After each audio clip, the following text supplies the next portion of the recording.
Hey guys, it's Rick here from Bandit coming at you with a brand new video. Today's video is going to be on Star Wars Shatterpoint, the new atomic mass games that was announced recently, and yesterday was pre-order day, so happy pre-order day. In case you're not sure what I'm referring to, is that all the world around us went live with their availability of being able to pre-order the game, so we became well known across what the prices were going to be, in addition to the abundance of extra releases that were going to come with the game. And there's some good ones in there. I'm really psyched up for this release. I think there's some really good expansions upon not only just the core set that we saw last week in the unboxing.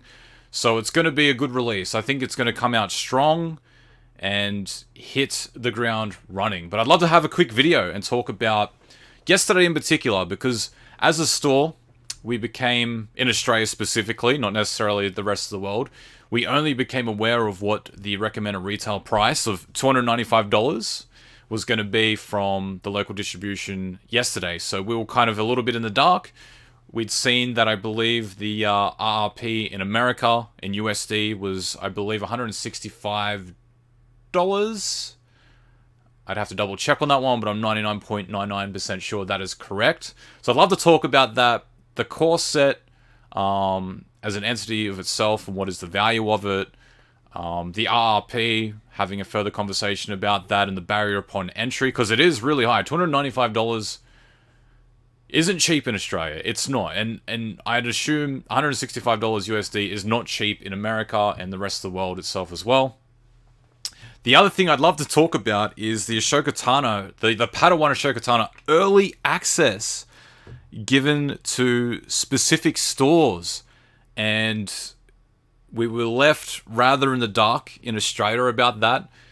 In fact, I think most of the world was left a little bit dark. It seemed to be that it was announced through a back door. I think it was a Polish store had released it by accident, that there was going to be an early access availability of buying that model with the core set if you purchase through them, and then Atomic Mass Games had to come out and make a bit of a statement to say it's not an exclusive, it's only early access, it's part of the Hobby Next program. But yeah, we'll get on to that one. There's also the other thing I really want to talk about in this video is the fact that we haven't seen any gameplay yet. There is a lot of hype. There is so much hype around this game, and there have already been, I can see it for myself, quite a lot of sales have gone through already on the first day, within the first 24 hours, and we have not seen any gameplay whatsoever. No gameplay, nothing. We haven't seen any demos, any streams, any news articles, but people are fired up and ready to punch through the dollars. So we'll talk about that as well. But going back to the first topic is value. So what is value? Value is always an interesting thing when we talk about the associated dollars and what we're getting out of it. And I think the standardized example would be, you know, $1,000 dinner or $1,000 steak as a dinner would be absolutely appetizing for most people in the world. But for a billionaire who probably has $1,000 dinners each and every night, it doesn't have the same value, right? And it's always going to be about perception. What are your inner thoughts? It's subjective.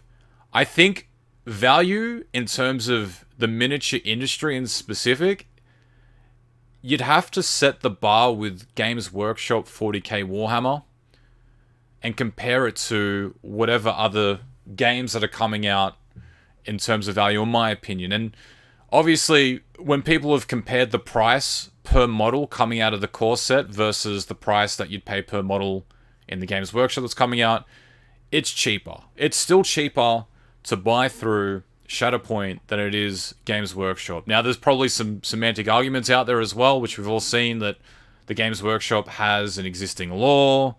It's got, you know, decades upon industry knowledge and you know, setting up the background, and also the models are better quality. But on the flip side of that, you've got Star Wars, you know, a cinematic, top tier, internationally recognized, possibly one of the best franchises in the world that we all have come to love. So I think, in speaking of value, I think the core set itself, and we don't have to go in specifics about each and every item of the core set, but I think the core set is by itself, really good value for the dollars that you're going to be paying. Even if you paid the full retail price of $295 Australian, even if you paid that amount, you're going to be getting a good deal of value compared to what the other miniature games are out there. But it is expensive nonetheless. So that's going to bring me to my next talking point is recommended retail price. $295. It's high. It's really high. You know, if we compare it to other releases, other miniature releases over the years from Asmodee, specifically FFG and Atomic Mass Games, most core sets, like Marvel Crisis Protocol, you're looking at about $100, $120, $130. Star Wars Legion, $100, $110, $120. Good entry prices to buy into it. I mean, even for myself, if I look at my own personal experience, the way that I got into X-Wing itself was I was literally at PAX for esports. I wasn't there for miniature games at all. I walked past a store that was selling this for $50, and I was like, wow, it's not just a board game, you know, not knowing what miniature games were at the time. It's not just a board game. These are really cool, like, miniature icons that I could have up in my room, anywhere, posting up on my shelves. They'd look really cool. Even if I didn't like the game, it was $50 Australian. I didn't know at the time, and possibly a lot of people didn't know this when they first bought the core set, unless they'd read all the background, is that you cannot play a full game of X-Wing with just this box, right? The points at the 2.0 release when I bought into it was 200 points for each squadron, and 200 points per squadron. Now, you'd have to buy at least, if I'm playing Rebels or Imperial, you'd have to buy at least another 2 to 3, 4 ships minimum in order to field a full squadron. So if you're going to your local store, your local community to play, or your local tournament, you couldn't field a full squad with this. However, you could put this together and play with a friend and have a scenario-based game where you're Luke Skywalker versus 2 TIE generic pilots, and go from there. From there, you can buy other expansions for like $30, $40, and that obviously gets more expensive. So this is on the complete flip side. This is, in a lot of ways, an incomplete game, in some respects, but much cheaper, but it gets you in the door. Whereas the actual core set comes with about 4 different squads that you can play with straight away. It comes with an abundance of terrain, which was my biggest surprise, given that they're going to be selling terrain separately as expansions on release as well. The other thing is what I would try to do, right? I'd try to find a happy medium. I'd want people to be able to play a full game of that system straight out of the box. I think a happy price point for a core set is maybe $120, $130 retail, and then it's being sold for $110, $115 at stores. How you could do that with Shatterpoint is basically taking out all the terrain. That's not a make or break, because most people are going to have terrain around their home. They're going to be going to tournaments or to meetups or with other friends that have terrain items, or maybe not specifically terrain, but things that you can makeshift as terrain off the cuff if you didn't want to buy terrain to begin with. Most people even have, you know, printings, not necessarily the published ones from that particular gaming entity, but they'll have terrain in some form. If it's me, I would have dialed the squads down back to like 2 squads, so maybe, you know, 6 miniatures. That way you can have a full game out of the box that you can play. So I'd minimize the amount of miniatures that come in the core set, and I'd remove the terrain, and I'd try to get that entry point as low as I possibly can, because I'd want people to buy in, get a taste of it, and then being able to evaluate if they did enjoy the game, and from there being able to make their own decision. Now, I know for a fact there's a lot of people out there that are going to buy absolutely everything from the get-go, and they'll buy every single expansion that comes out for that gaming system, much like Marvel Crisis Protocol or Star Wars Legion. It's just how some people are. They're a collector. They want to paint every single item that they possibly can. But with Shatterpoint, you're going to get a lot of good value. Like, undoubtedly, going back to the value conversation, you've got a lot of great value. It's good bang for buck, absolutely. But if I'm walking through a store or I'm an exhibit and I walk past that core, that core box that looks really trendy, it's got all the different faces of the characters that's in that box, it looks really cool, I'm going to look at it, and then I'm probably going to see the price is $2.95 or lower, depending how that store's selling it, at discount. And that's going to be a barrier to entry, right? I don't think you're going to find many new non-miniature gamers that are just going to pick this up and want to buy it. You're going to have the existing people that, float from game to game that are aware of it, that are going to buy it anyway. But if your intention was to reach new market and get them to dabble into this space, because, Star Wars Shatterpoint, really cool system, it's going to be extremely difficult when you've got that price point. So that's probably my biggest gripe with the RRP.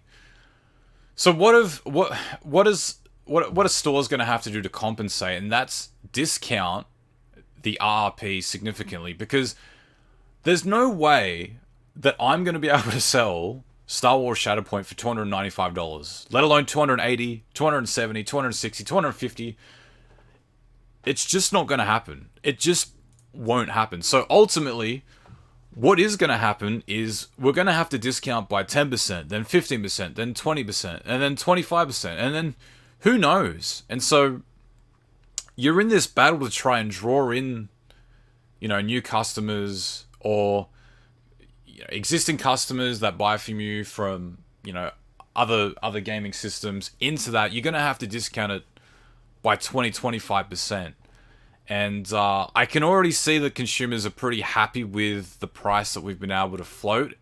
I think it's about $230-ish, if not a little more, a little bit less. We're doing, free shipping at the moment with our code, as we usually do. Makes life a lot easier when you just build it around that. But I can't see myself ever being able to sell the game for $260, $270 comfortably. Even if every single store in Australia decided to sell it for $295, and let's say you couldn't buy it internationally, I don't think you'd get anywhere near half the amount of people buy in. You just wouldn't. It's just that big of a barrier. It's such a hurdle to overcome. We're not used to paying that amount of money. Well, I shouldn't say that, because there are, we've already mentioned 40k Warhammer. That, the consumer base is probably already used to that. But Atomic Mass Games, FFG as Modi as a whole, we're not used to seeing that in the miniature world. So, that's my hot take on that. So we've come down quite a bit. Other stores are probably going to have to most likely do that as well. I have seen people quote other stores doing it for $290, $295, at pre-order. No, it's just not going to happen. I think that barrier is just too high, created by the RRP, created by the fact that this is the core set that they've decided to come out with. And you can't avoid not getting the core set. You need the core set in order to play. There's not an Essentials kit, like in Star Wars Legion, that you can buy separately and then buy, the Obi-Wan Kenobi box. So, yeah, could they reconsider, for future reference, to have another core set, like a light version and a heavy version? Absolutely. That could be a possibility. I know people are going to buy it irregardless. And yeah, so that's probably a wrap on the RP, my opinion on that one. My next talking point is going to be the Padawan Ahsoka Tano early access. So I've already noted at the start of this video that some stores attained exclusivity around being able to sell. I shouldn't say exclusivity, that's probably the wrong word. Some stores have attained early access to be able to sell it with their core sets as like a promotional bundle. In Australia, that doesn't seem to be the case. The distributor wasn't aware that this was going to be happening. In fact, I think it caught a lot of people off guard anyway, because when it was announced through one of the stores, I believe it was a Polish store, AMG looked like they quickly had to make an announcement and backflip and react to the situation, and then have finally come out to say, well, it's only early access. You'll still be able to buy it eventually down the track. This is part of the Hobby Next program that we do with certain specific stores in specific parts of the world. The distributor in Australia didn't know about this.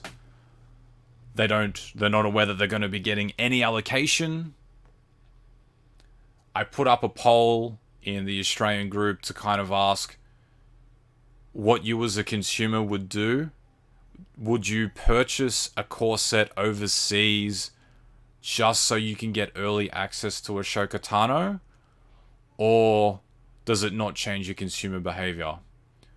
I think 80%, I'd have to double check the graph, I believe it was 75 to 80% of you at this point in time, it's not going to change the fact that you're going to buy it locally, whereas 20% of you said, yes, we are going to go internationally and buy it just to get early access. It is an interesting point. Brings up a little bit of drama with regards to allocations and how it's done and what would be the best way. I was talking to a good mate of mine, Peter Lyon, and he had a really good take on this, in my opinion, which was stores should be allocated based on performance. In other words, stores that do the most amount of sales and do the biggest events, which I think is an actually great idea, and I'd have to give him credit for pushing that opinion across. I would add to that and say specifically in Australia, the distribution has an OP kit event organizer now.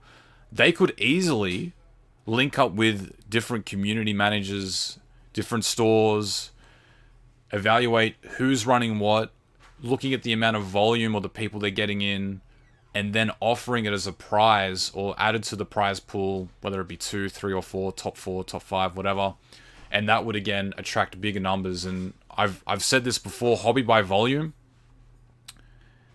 is always going to do well as opposed to having your dwindling numbers. And by that I mean, if you're on a street, if you're a 10-year-old kid and there's one kid down in the street riding a bicycle, you may or may not buy a bicycle based on that. But if everyone in your street is riding a bicycle, you're probably going to be asking for a bicycle at Christmas. That's just how it is, right? So by being able to specifically make events bigger than what they are and showcase them, other games, other people who play other games, other people who may be walking by that particular store may be able to see that there's a lot more people in there. What is that? They've caught their interest. Okay, cool. I'm going to go, buy and play that now. So that's one way to do it. Personally, if I had the decision to make around the early access for Ahsoka Tano, I'd completely scrap the idea. Apathy across other stores as to why they didn't get it. If Australia only gets allocated 100, how do you allocate them? Even if you allocated them based on who's the better performers, the argument then would be that it's becoming more of a monopoly because you're going to go and buy it from the store that has the early access as opposed to the ones that don't.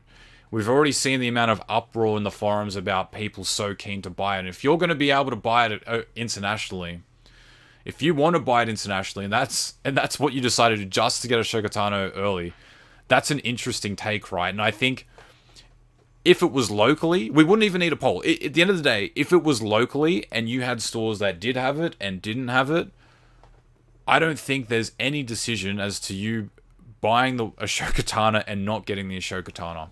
In saying that, there's absolutely no way that the add-on of Ahsoka Tano is not going to cost extra. Everything that's produced by Asmodee, AMG, FFG, whoever, always has an extra cost. When there's an OP kit, there's a cost to it. When there's promotions, Someone has to pay for it. So the Ahsoka Tano, I have no doubts that when they add Ahsoka Tano to the core set bundles from these other stores, they're going to have to add the cost onto it, right? Now, what we have seen in the past, specifically in Star Wars Legion, is that when some stores did get the Luke Skywalker exclusive release, we then saw some of them sell it for 100 to 200 more USD. Way more than what it would retail. So you're inevitably going to have that issue as well. You're not going to be able to tell a store that you give it to and say, hey, you've got this exclusive item or you've got early access. You still have to sell it within a reasonable arm's length transaction means. That's just not going to happen.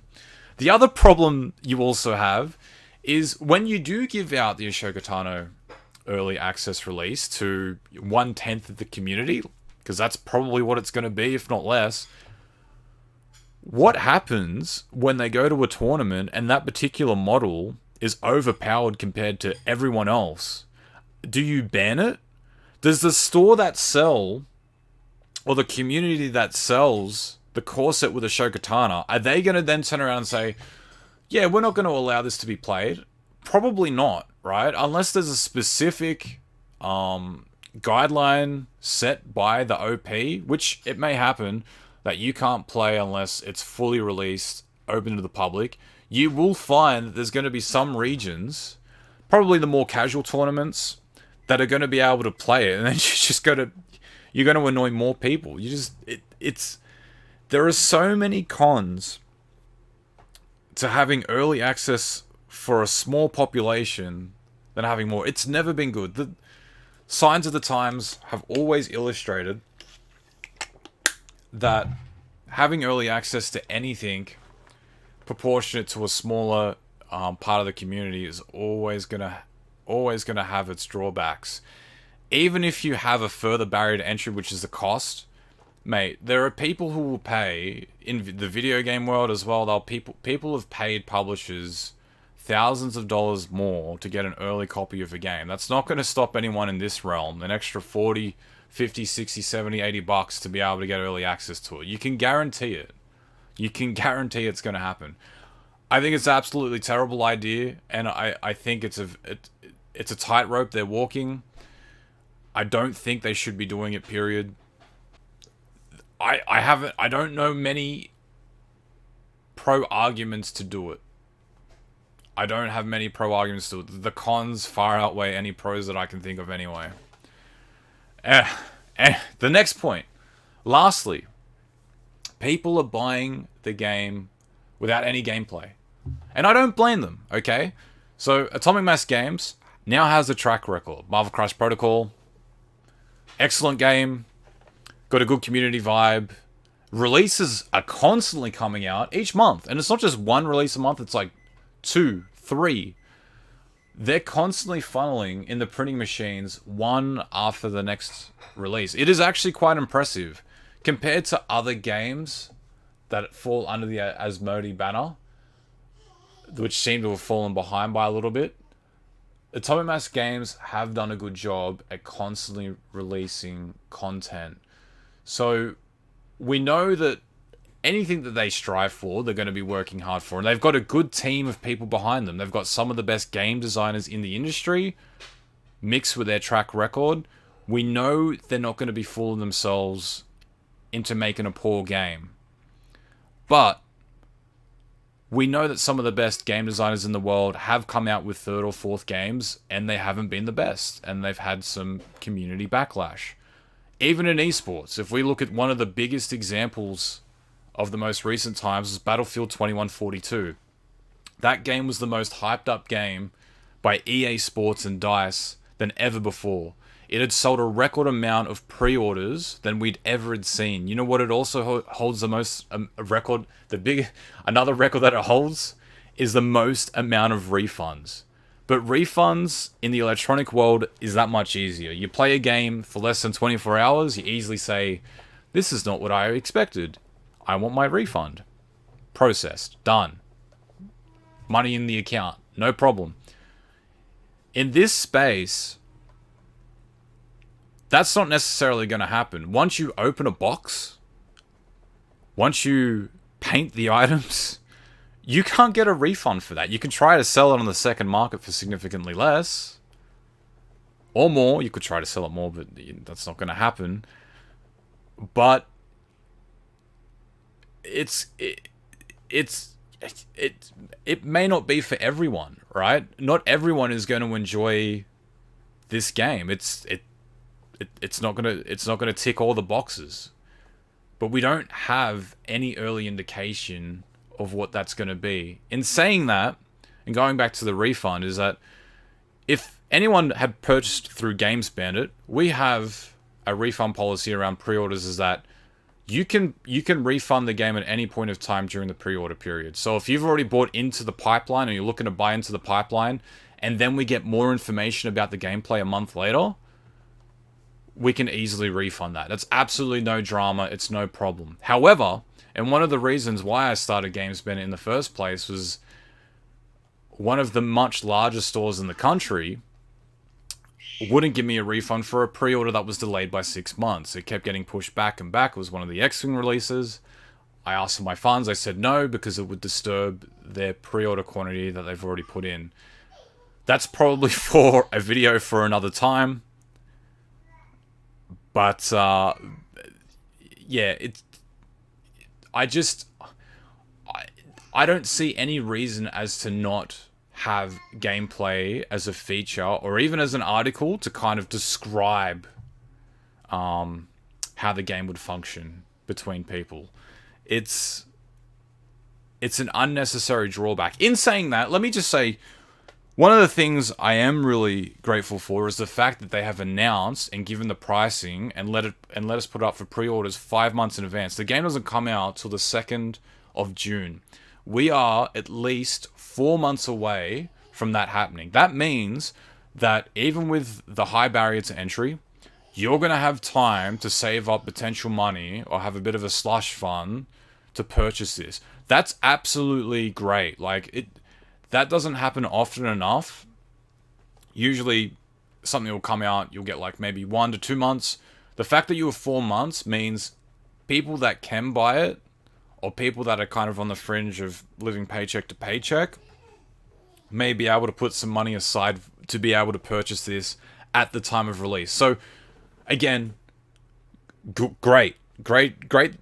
Amazing that they've been able to bring this information to light significantly earlier, but no real reason not to have gameplay. If they were waiting specifically for a con to do it, which is Adepticon, it's a weird trade-off. Like, you can still host the game at Adepticon, have people play it, but also have an article or showcase the game on a stream just to give an entry point for people to evaluate how the game's going to work and does it line up with their expectations and what they'd like to see out of a new miniatures game. So that's just my hot take. Kind of glad, again, really glad that they've announced it much earlier. It allows us to prepare for time. Again, it even gives us time to be able to say to our distributor, look, I'm going to be putting in 50 of X, 60 of Y. Just confirm you're going to be able to get it. Yep, that's great. Or no, your allocation is only, this because this and that. So it is very interesting. I'm very grateful for the fact that they've been able to bring it out as early as they possibly can, but just not a fan of the fact that there is no gameplay. And I'd hate for that to be set up for the industry standard for AMG and FFG or Asmodee entities in advance. I'd love to be able to just have the confidence that when I sell something, no one's going to refund it based on a core fundamental of the game. Refunding, again, is not really a problem. It does cost us. We get fees when we have to do that. They take the merchant facility or PayPal or Afterpay, obviously take their clip from us, and we don't get that back when we refund. It's immaterial, but when it adds up, it's quite a bit. But I'd also want to ensure that the consumer has a great experience, that at release, when they do get their item, all their expectations are met, rather than them order it today, which, again, many have. And as we touched on earlier, many have on the back of the fact that this is Star Wars, it's Shatterpoint, it's Atomic Mass Games. There's a lot of promise around it. The models look amazing. everything's lining up for success. And don't get me wrong, even if the gameplay wasn't that great, you're going to still have great models to paint as a collector. But I think the gameplay will be up there. I think it'll be highly rated. They would have done all the, dotting of the I's and crossing of the T's. But I'd want to ensure as a store that when I sell a product to someone, they're walking away from the exchange, going home, playing, and being like, yeah, this is exactly what I thought it was going to be, and this is what I paid for, and I'm glad that I got this, as opposed to getting it, cracking it open. This is not what I expected. I'm not having a good time. I wish it was this. Now, potentially turning their back on miniatures in advance because of their poor experience. But that's my hot take. Thank you so much, guys, for listening out. I know this has been quite a bit of a long video, but really appreciate your time. If you did enjoy it, be sure to hit that thumbs up. We'll be posting more and more videos as time goes on. This is just a rant by Rick from Games Bandit. Happy pre-order day once again. Hopefully you got in. If you didn't, there's always more time, so go for it, guys. And yeah, we'll be bringing out more content very soon. Take it easy. Whoosh.